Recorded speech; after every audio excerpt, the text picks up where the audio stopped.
Coke versus Pepsi, Lamborghini versus Ferrari, Lakers versus Celtics, and Landlords against Tenants? What's up, guys? Today's video outlines my experience with my very first eviction. Enjoy.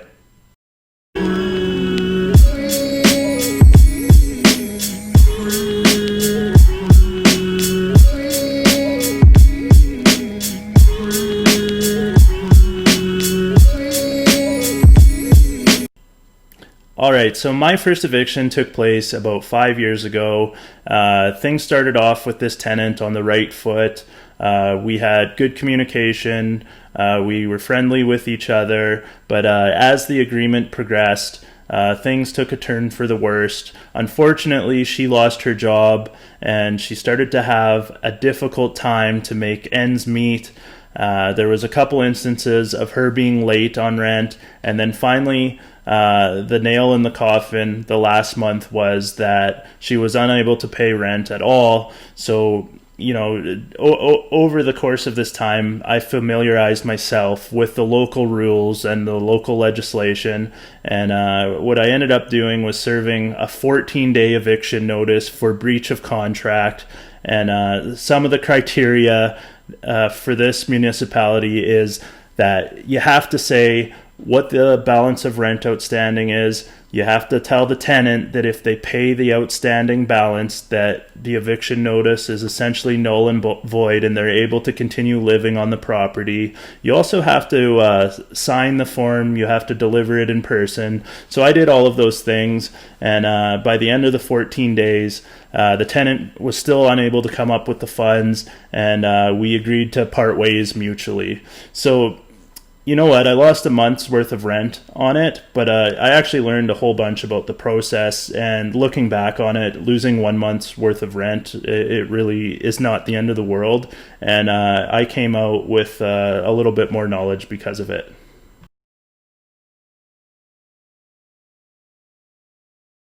Okay, so I started the show off by naming some rivalries: Coke versus Pepsi, Lamborghini versus Ferrari, the Lakers against the Celtics, and Landlords versus Tenants. I was just doing that to bring to light that the landlords and tenants, you know, we're not actually against each other. We both actually have the exact same interests. Let's look at it from the landlord's perspective. We want to own good properties and have stable income coming in. And from the tenant's perspective, they want to live in nice properties and have a stable roof over their heads. So when something goes sideways, usually it's not because they wanted it to be that way. At least in the case of my first eviction, the person had lost their job, and if they had been able to keep working the way they had been when they signed the lease, then they would have continued to pay rent, and the relationship wouldn't have deteriorated, and you know, they wouldn't have had to have been evicted.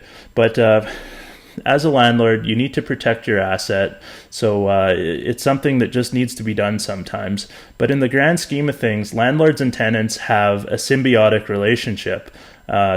They both thrive in the same ecosystem, and you know, they feed off of each other, and they need to coexist, and they need to coexist peacefully. So you know, when I say landlords versus tenants, I kind of say it tongue-in-cheek, because the majority of the time, you know, we're both on the same page, and we want to have beautiful properties, and they want to live in nice homes, and you know, that's how we all coexist together.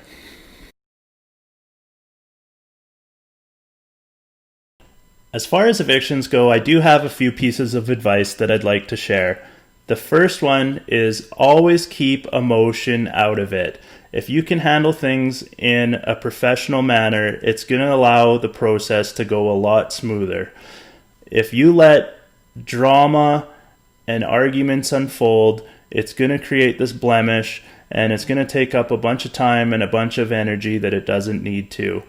You have a right to be upset. The tenant breached the contract, but be sympathetic to their situation. They probably don't want to be in a situation where they're unable to come up with the rent money. They're not doing this to you personally. They're just in a situation that doesn't allow them to do what they were supposed to do according to the contract.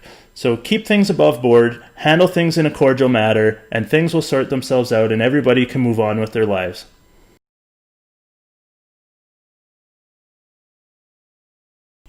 Alright, so my second piece of advice is to know the legislation regarding eviction notices in your area like the back of your hand. There's going to be a list of criteria. Make sure that you follow them all and make sure that you document things properly. The sooner you do this, the closer you are to having a new relationship with a new tenant and collecting rent once again. The worst thing that you could possibly do in this situation is to skip or to miss some of the steps required to have this tenant vacate your property. If you do this, you're going to have to go through the process again. More time's going to expire. It's going to make things more awkward than what they had to be, and you're going to lose out on more rent than what would have been necessary had you just done things right the first time.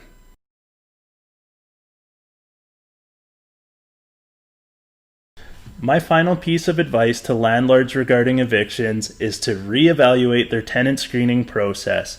At the end of the day, it's them who chose this tenant and they might be able to do a better job. Now, that being said, a tenant's situation can change from the time that they sign the lease until the time that the eviction takes place, but there are a whole bunch of things a landlord can do to help protect themselves and help limit the likelihood of this happening in the first place. When it comes to references, call them. When it comes to income verification, make sure that you're getting a copy of their current pay stub or last year's tax return or an employee letter or an employee reference as well. Limit your liability by doing your due diligence and help improve your selection process. Evictions really aren't very much fun, but they're certainly part of the business. It's best you familiarize yourself with them and be prepared for them because inevitably they're going to happen to you. I hope there's some things that you could take away from this video, and if you enjoyed the content, please like and please subscribe. Thanks for tuning in, and goodbye now.